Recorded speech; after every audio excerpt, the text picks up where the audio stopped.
உறவுகள் அனைவருக்கும் வணக்கம். 2009 மே 18ல தமிழின படுகொலைங்கிறது தமிழீழத்துல நிகழ்த்தப்படுது.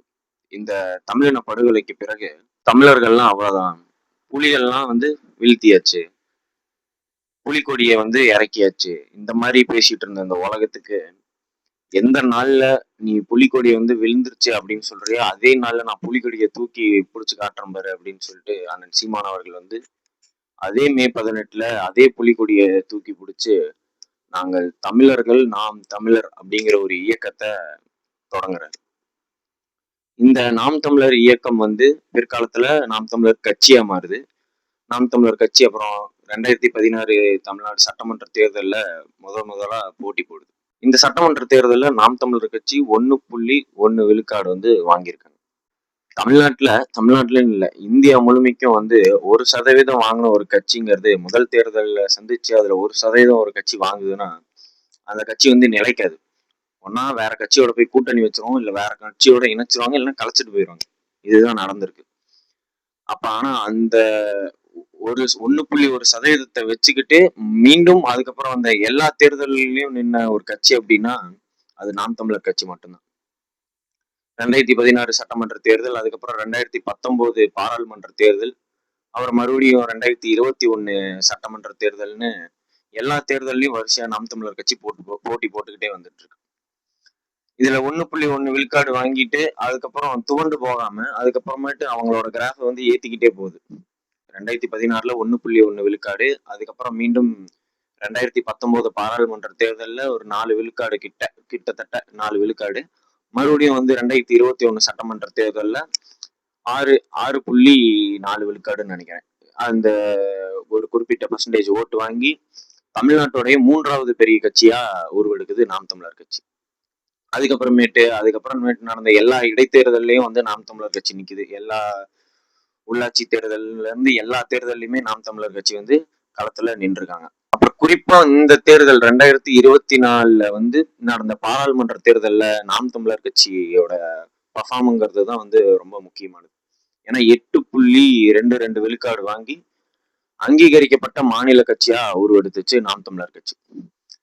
ஏன் இது ஒரு முக்கியமான தேர்தல்னா, நாம் தமிழர் கட்சியில இருக்கிற எல்லாருமே ஒரு சாதாரணமான பின்னணி கொண்டவங்க தான். நாம் தமிழர் கட்சியில யாரோ செல்வந்தர்கள், இல்ல ஒரு திரை பிரபலம் ரஜினி, விஜய் இவங்கள மாதிரியான ஒரு பிம்பம் கிடையாது. அப்ப எல்லாருமே எளிய பின்னணி கொண்டவங்க, சாதாரணமானவங்க. நாம் தமிழர் கட்சி ஒரு சாவுல இருந்து, அதாவது தமிழின படுகொலையில இருந்து தொடங்கப்பட்ட கட்சி நாம் தமிழர் கட்சி. அப்படிப்பட்ட இடத்துல இருந்து படிப்படியா வளர்ந்து ஒரு ஆர்கானிக்கா வளர்ந்து ஒரு 8 விழுக்காடு தொட்டு ஒரு மாநில கட்சியா அங்கீகாரம் வாங்குச்சு. அதுக்கப்புறமேட்டு நடந்த 2026 சட்டமன்ற தேர்தல், இப்ப நடந்து முடிஞ்ச இந்த சட்டமன்ற தேர்தல்ல ஒரு மிகப்பெரிய பின்னடைவு தான். ஏன்னா 4 விழுக்காடு 8 விழுக்காடு வாங்கியிருந்த கட்சி இப்ப 4 விழுக்காடா மாறிடுச்சு. அப்ப இந்த பின்னடைவை எல்லாருமே ரொம்ப முக்கியமானதா பார்த்தாங்க. ஏன்னா நாம் தமிழர் கட்சி இது வரைக்கும் நின்ன எல்லா தேர்தல்லையுமே சதவீதம் கீழே இறங்கினதே இல்லை. ஓட்டு பர்சன்டேஜ் ஏறிட்டே தான் போயிட்டு இருந்துச்சு ஒழிய ஒரு தேர்தலையும் இறங்கவே இல்லை. அப்ப இந்த தேர்தல்ல இறங்கிருச்சு அப்படிங்கும் போது நாம் தமிழர் கட்சி மேல எல்லா பார்வையும் திரும்பிச்சு. விஜய் அவர்களோட வருகைக்கு பின்னாலதான் இந்த சம்பவங்கிறது நிகழ்ந்துச்சு. இப்ப திமுக, அதிமுக போன்ற கட்சிகள்லயும் இந்த வாக்கு விழுக்காடுங்கிறது கணிசமா குறைஞ்சிருக்குதான். ஆனா நாம் தமிழர் கட்சி மேல ஒரு தனி பார்வை பார்க்கப்படுது. 8% வாங்கியிருந்தீங்க, 4% குறைஞ்சிட்டீங்க அப்படின்னு பார்க்கப்படுறது ஏன் அப்படின்னா, நாம் தமிழர் கட்சி இது வரைக்கும் குறையவே இல்லை. அவங்க வளர்ச்சிங்கிறது ஏறிக்கிட்டே தான் போயிட்டு இருந்துச்சு. அவங்களோட கிராஃப்ங்கிறது ஏறிக்கிட்டே தான் போயிட்டு இருந்துச்சு. அது முதல் முறையா இறங்குனதையும் அது ஒரு பார்வை பார்க்கப்பட்டுச்சு. நாம் தமிழர் கட்சி வழக்கம் போல நாம் தமிழர் கட்சி அவ்வளவுதான், 2031 இருக்கவே இருக்காது, இந்த மாதிரி பேச ஆரம்பிச்சிட்டாங்க. ஆனா நாம் தமிழர் கட்சியின் தலைமை ஒருங்கிணைப்பாளர் அண்ணன் சீமான் அவர்கள் இந்த தேர்தல் முடிஞ்சதுக்கு அப்புறமேட்டு நீங்க நல்லா பாத்தீங்கன்னா தெரியும், ஒரு புதிய ஒரு ஸ்ட்ராட்டஜிக்கலா ஒரு பிளே பண்ற மாதிரி ஒரு இருக்கும். ஏன்னா இது வரைக்கும் அண்ணன் சீமானோட செயல்பாடுகள்லாம் பாருங்க, துரு வெளியில வந்துகிட்டே இருப்பாரு, பேட்டிங்கிறது யாரு கேட்டாலும் கொடுத்துக்கிட்டே இருப்பாங்க, ஏதாவது ஒண்ணு ஒரு ஒரு எப்படி சொல்றது, ஒரு எங்கேஜாவே வச்சுக்கிட்டே இருந்திருப்பாங்க. ஆனா இந்த தேர்தல் முடிஞ்சதுக்கு அப்புறம் பாத்தீங்கன்னா ஃபுல் சைலண்ட் தான். ஏன் அப்படின்னா மக்கள் வந்து ஒரு தலைவனை தேட ஆரம்பிக்கணும் அப்படின்னு வந்து நினைக்கிறது தான் இந்த ஸ்ட்ராட்டஜியா நான் பாக்குறேன். மக்களே அவங்களுக்கான தலைவனை தேட ஆரம்பிக்கணும். இவர் வந்து மக்கள்கிட்ட போய் நின்னு நின்னு நான் அவங்களுக்கானவன் உங்களுக்கானவன் சொன்னது போதும் அப்படின்னு விரும்புறாருன்னு நான் நினைக்கிறேன். நீங்க வாங்க என்கிட்ட தேடி அந்த ஒரு நடை தான் நான் இதுல பாக்குறது. இப்படி இருக்கிற சூழ்நிலை எல்லாருமே வந்து நாம் தமிழர் கட்சி குறித்து தான் பேசிட்டு இருக்காங்க இப்ப. ஏன்னா ஒரு ஒரு நல்வாய்ப்பா வந்து நாம் தமிழர் கட்சி வந்து என்னதான் இந்த தேர்தலில் பின்னடைவா இருந்தாலும் நாம் தமிழர் கட்சிக்கு வந்து ஒரு ஒரு நல்ல ஒரு சான்ஸ் அப்படின்னு வந்து சொல்லலாம். ஏன்னா இது வரைக்கும் இருந்த தேர்தல்கள்ல வந்து நாம் தமிழர் திமுக அதிமுக திமுக விசஸ் அதிமுக அப்படியே தான் இருக்கும். ஆனா தாவேகா இந்த பிறகு ஜெயிச்ச பிறகு பாத்தீங்கன்னா பேஸ்ல அதாவது இந்த கள யதார்த்தத்துல பாத்தீங்கன்னா தாவேகா விசஸ் நாம் தமிழர்னு மாறி இருக்கு. இதுதான் உண்மையான நிலவரம். ஏன்னா அந்த செட்டுங்கிறது முடிஞ்சுட்டாங்களோ அப்படின்னு தோணுது. திமுக விசஸ் அதிமுகங்கிற அந்த செட்டு முடிஞ்சு அந்த பேட்ச் முடிஞ்சு இந்த தாவேகா நாம் தமிழருங்கிற பேட்ச் வந்து உள்ள வந்துருச்சோ அப்படிங்கிறது தான். ஏன்னா கலை யதார்த்தத்துல அப்படிதான் இருக்கு. திமுக விசஸ் தாவேகான்லாம் இல்ல, தாவேகா விசஸ் நாம் தமிழர் அப்படிங்கிற மாதிரிதான் போயிட்டு இருக்கு. இந்த வாய்ப்பை வந்து நாம் தமிழர் கட்சி இந்த தடவை பர்ஃபெக்டா வந்து பயன்படுத்தணும் அப்படின்னு நினைக்குது. ஏன்னா தாவேகாங்கிறது இப்போ ஒரு ஆளுங்கட்சி. போன தடவை இருந்த திமுகவா இருக்கட்டும் அதிமுகவா இருக்கட்டும் ஆளுங்கட்சியா இருக்கும் போது ஆளுங்கட்சி விசஸ் நாம் தமிழருங்கிறத செட் பண்றதுங்கிறது ரொம்ப கொஞ்சம் கஷ்டமா தான் இருந்துச்சு. ஆனா இந்த தடவை வந்து ஆளுங்கட்சியா இருக்கிற தாவேக்காவை ஈஸியா அவங்க வந்து டிஃபெண்ட் பண்ற ஒரு கட்சியா எது இருக்குதுன்னா வந்து நாம் தமிழர் கட்சி தான் இருக்கு. ஏன்னா இந்த இடத்துலதான் நாம் தமிழர் கட்சி ஒரு விதத்துல சரியா ஒரு இடத்துல செஞ்சிருக்காங்க அப்படின்னு சொல்லலாம். நாம் தமிழர் கட்சி வந்து தாவேக்காவை வந்து ஸ்டார்டிங்ல இருந்தே எதிர்த்தாங்க. அதாவது அவர் அந்த முதல் மாநில மாநாடு போட்டார் இல்லையா விக்கிரவாண்டியில, அதுக்கப்புறமேட்டு தொடர்ச்சியா தாவேக்கா தமிழக வெற்றி கழக கட்சி கொடுத்து நாம் தமிழர் கட்சிங்கிறது விமர்சனமும் ஆகட்டும், ஆக்கப்பூர்வமான விமர்சனங்கள், அப்புறம் அவங்கள பத்தின கேள்விகளையும் எழுப்பிக்கிட்டே வந்துச்சு. மித்த எந்த கட்சியுமே வந்து தாவேக்கா கொடுத்து எதுவுமே வாயே திறக்கல. ஆனா நாம் தமிழர் கட்சி வந்து தொடர்ச்சியா பேசிக்கிட்டே வந்துச்சு.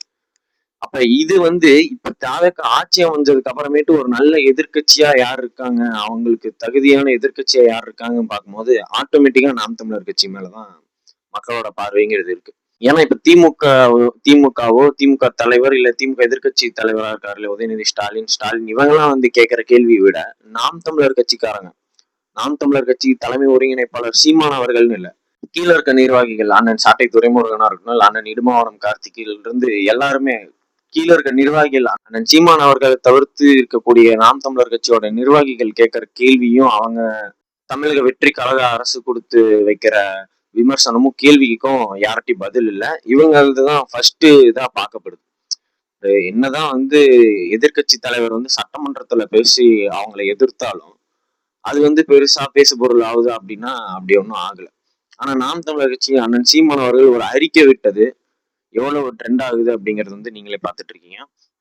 நாம் தமிழர் கட்சி வந்து இன்னைக்கு கிட்டத்தட்ட 2 வழக்குகள் நினைக்கிறேன்.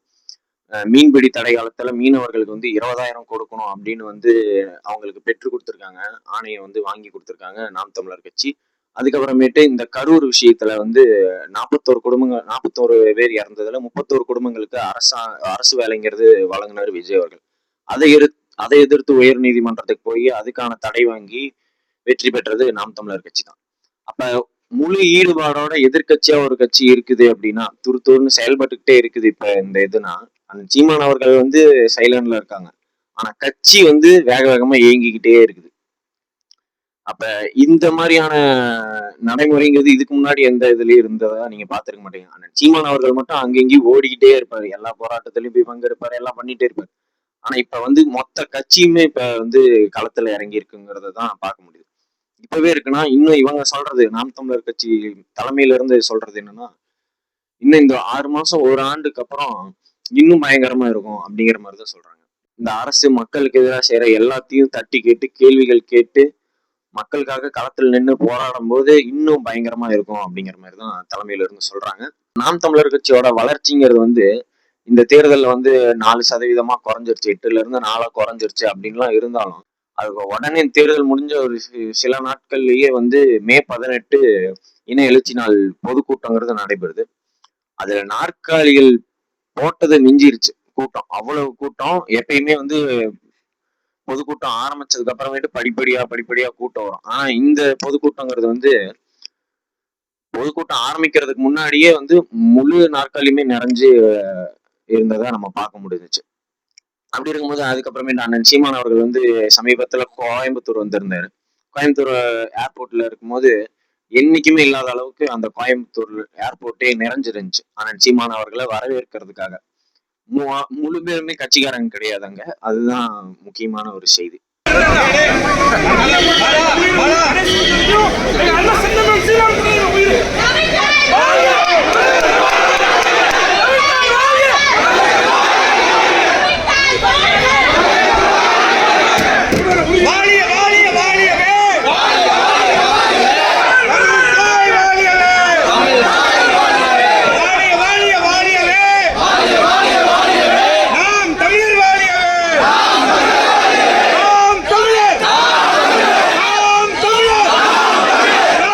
அதுக்கப்புறமேட்டு ஒவ்வொன்றா நம்ம பார்த்துக்கிட்டே வரோம். நாம் தமிழர் கட்சி அதான் ஒவ்வொரு வாரமும் நாம் தமிழர் கட்சி ஏதாவது ஒரு நியூஸா இருந்தது.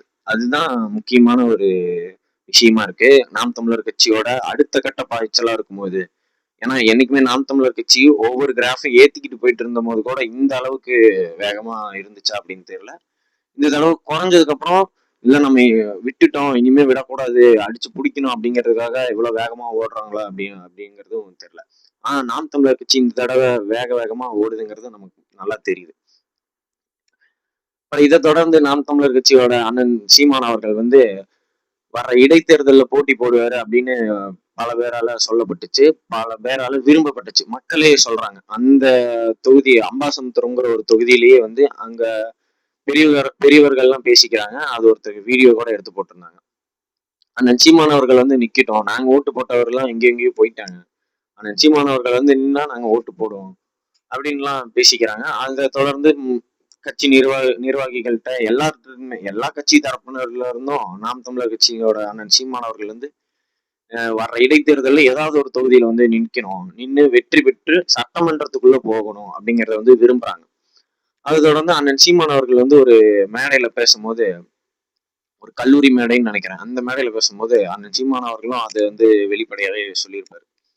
வர்ற இடைத்தேர்தலில் வந்து போட்டி போட சொல்றாங்க என்ன, அது ஒரு ஹிண்டா தான் கொடுத்துருக்காரு தெரியுது. ஆனா 30 நாள் காரியம் பாரதி ராஜா அப்பாவுக்கு காரியம் பண்ணிக்கிட்டு இருக்கேன். பக்கத்துல ஒரு எங்க அப்பா வயது தோலை தட்டுறாரு, மகனே எவரு 50 பேரோடவாவது நீ உள்ள போயிருவாயின்னு ரொம்ப ஆசைப்பட்டுக்கிட்டு இருந்தேன், நடக்கல, விட்டுறாதரா, இந்த இடைத்தேர்தல நின்னாவது உள்ள போயிரு, நீ போயிரு எப்படியாவது அப்படின்றாப்ல.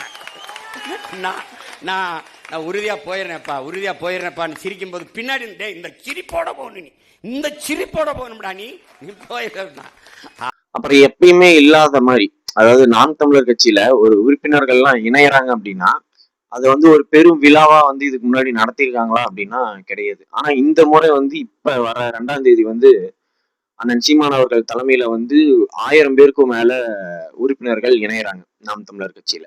அதுல புதுசா நிறைய பேர் வந்து இணையறாங்க. அதுல நிறைய சர்ப்ரைசஸ் எல்லாம் இருக்குங்கிற மாதிரி சொல்றாங்க.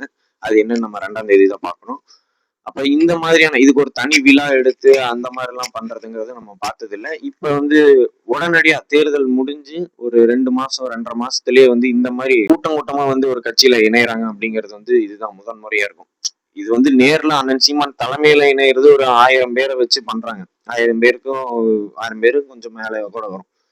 ஆனா இணையதளம் மூலியமா வந்து சேர்ந்துகிட்டே இருக்காங்கிற செய்தி தான் வந்துகிட்டே இருக்கு. அப்ப நாம் தமிழர் கட்சி இந்த தோல்விக்கு அப்புறம், அதாவது முன்னாடியே ஓடிக்கிட்டு இருந்த நாம் தமிழர் கட்சி ஒரு ஸ்டெப் பின்னாடி வருது.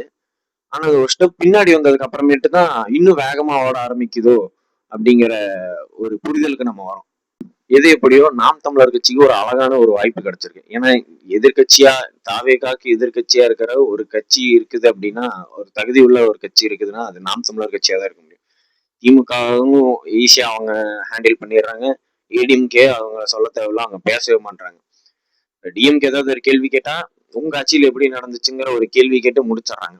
ஆனா நாம் தமிழர் கட்சி பார்த்து அப்படி கேட்க முடியல. நாம் தமிழர் கட்சியிலிருந்து இன்னும் சட்டமன்ற உறுப்பினர்கள் இந்த வர்ற இடைத்தேர்தலை மட்டும் ஜெயிச்சு யாராவது சட்டமன்ற உறுப்பினர்களா போனாங்க அப்படின்னா இன்னும் சுவாரஸ்யமா இருக்கும் தமிழ்நாட்டு அரசியல்.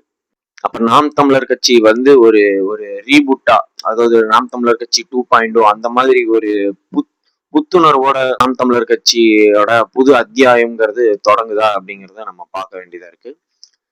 எது எப்படியோ நாம் தமிழர் கட்சிக்கு ஒரு அருமையான வாய்ப்புங்கிறது இந்த தேர்தலுக்கு அப்புறமேட்டு உருவாகி இருக்கு. என்னதான் நாம் தமிழர் கட்சி 8ல இருந்து பின்னாடி 4 குறைஞ்சாலும் இதுக்கப்புறமேட்டு அவங்க ஆட்சி பிடிக்கிறதுக்கான வாய்ப்புங்கிறதே பிரகாசமா இருக்கு. கரெக்டா அவங்க பயன்படுத்திக்கிட்டா அப்படின்னா அண்ணன் சீமான் அவர்கள் கரெக்டா பயன்படுத்துவாரு. அதுக்கான நடைமுறை தான் இப்ப பண்ணிட்டு இருக்காருங்கிறது வந்து தெளிவா தெரியுது.